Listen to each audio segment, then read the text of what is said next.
civilmedia.mk. Слободно, независно, отворено.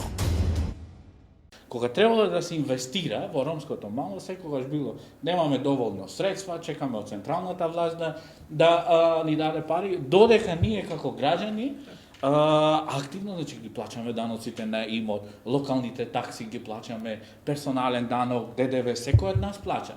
Меѓутоа, колку се тие реинвестирања во општините, тоа е многу мала бројка.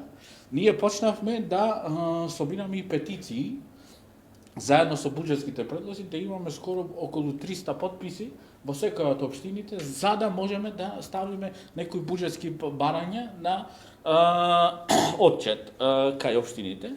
Меѓутоа, за жал, имаме мала респонзивност. Може да кажам, например, општина Штип има позитивно одговорено, општина Кочани веќе 3 години ги има парите за креирање на типски куќи за да го смести населението од касарната, кој што 20 години живее таму. Значи има 20 милиони денари, ги има средствата на сметка, меѓутоа не се прават, затоа што, како што кажат и претходно, дискриминацијата и на локалното население е многу изразена, затоа што самото локално население не дозволува да се градат типски куќи. civilmedia.mk.